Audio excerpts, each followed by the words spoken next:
winning coach, Coach Tim Cohn, as well as the best player of the game, Ellie Tenorio. Gentlemen, congratulations. LA, before this game started, pinag-uusapan natin, you got the license to shoot from Coach Tim Cohn. How vital is that in your back-to-back double-digit performance?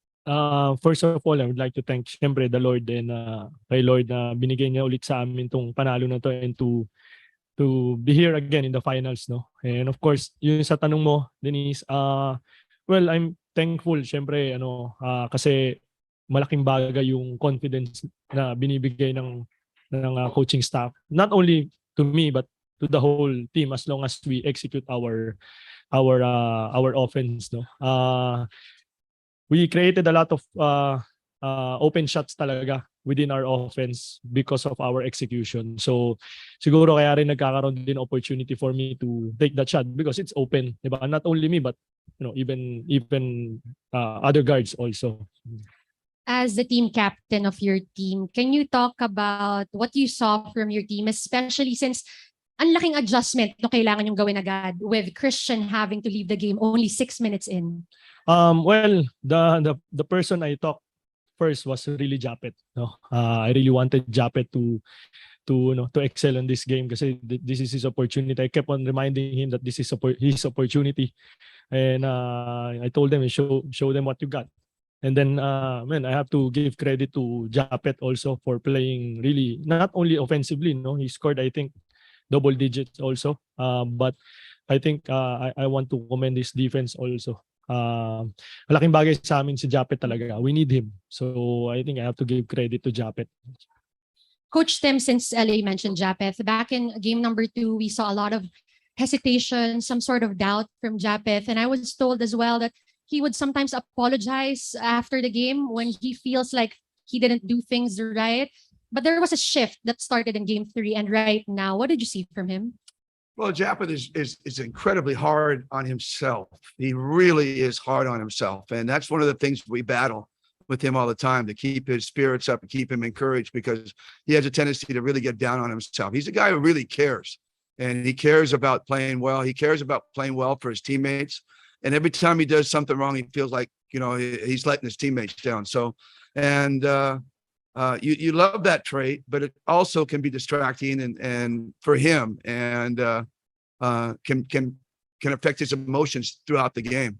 But I don't know. We started Christian in game 3 and let him come off the bench. I don't know exactly what happened there, but I'm guessing that maybe that took some of the pressure off him, and he was able to play a little more freely coming off the bench with lower expectations.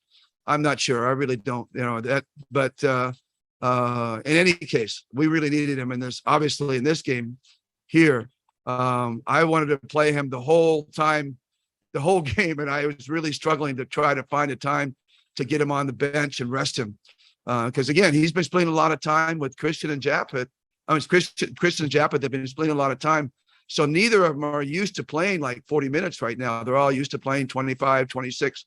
So he had to extend his minutes, and he powered through that. So I'm so proud of him.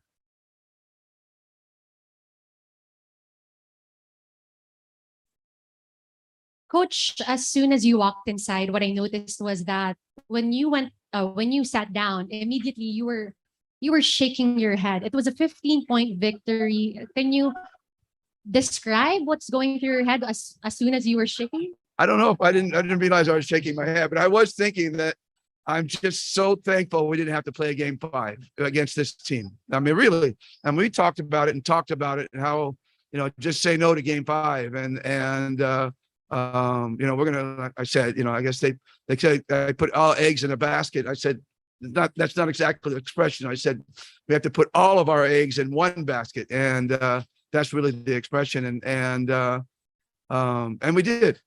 These guys didn't leave anything. They didn't think about beyond this game. One thing that's awesome about this team is that we truly have great leadership, and they take responsibility, not just for self. Like LA, he doesn't take responsibility for himself just to get prepared and get ready, and get mentally locked in. He takes it upon himself to make sure the rest of the teammates are locked in, and each teammate is responsible for getting everybody locked in. So that just that just makes great leadership on the team and makes it easy for me and the coaching staff to coach it, because they know how to handle it, and I don't have to worry about it. They're going to be ready. And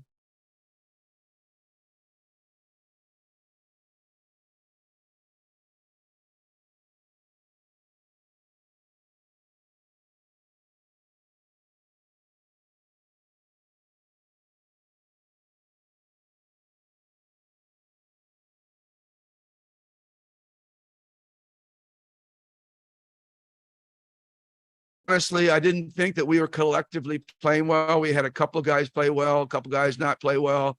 And I just didn't think we were locked in coming from the Northport series. And, you know, Northport and Magnolia are on different ends of the spectrum in terms of the way they play. And so we had a hard time adjusting, I think, to Magnolia in the first couple of games. But I think we got kind of, what do you think, LA? We got kind of locked in at one point. You know, we started feeling like we had a game plan that we liked, and we knew if we could just improve it and get it better, then we'd have a shot. And you know, everybody was shocked by Justin scoring what, 11 points and getting seven shots in the first game. But you got to give them credit. I think the second game showed us that we could get Justin open, and that helped. And so Justin has a lot of weapons around him. And Mr. Playoff Man here, he stepped up and did his thing. And that's why we're here.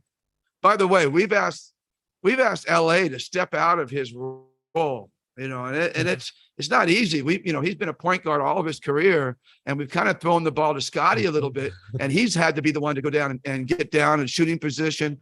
And it's been a tough adjustment for him. And it was kind of neat over the last two games. You know, you were getting out and getting going and getting ahead of the defense and getting open shots and knocking them down. And you have to do that against Magnolia, because if you're not knocking shots down, they're going to jam you in the paint all day long.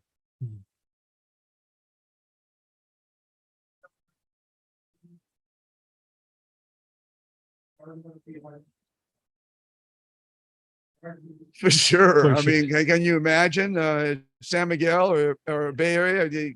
Someone want to take a pick for us? Who do you want us to play? Who do you think is the easier one? You know, there is no easy. There's no easy, right? So, you know, we don't really have a choice. I would like to see them go into a game 5 just so they can, you know, wear each other out a little bit. So I'm cheering for San Miguel today. But after that, I'm going, whoever is going to win is fine by us. But, you know. Well, yeah, and I think that surprised us more than it surprised them, you know, in terms of that we beat them like we did. And I just think that they were on a 6-game winning streak or something like that. They changed the import. And they changed their import on that particular day, so they weren't adjusted. They played back-to-back games on that day, and then they changed the import. So that's the. So we never know. Bay Area is a different team right now. So plus they're really playing high level against San Miguel. So it's hard to say. And not only that, I guess they could still change their import right back to Powell if they wanted to, right? And we wouldn't even know it. And that would be a huge adjustment for us, because they're a completely different team with Powell as they are with Nicholson. I mean, they run different sets. They play different kind of defense. They're completely two different teams. That's why my hat's off to Coach Gorgian, because he's been able to make those adjustments. And that just shows how good a coach he is. He's an awesome coach.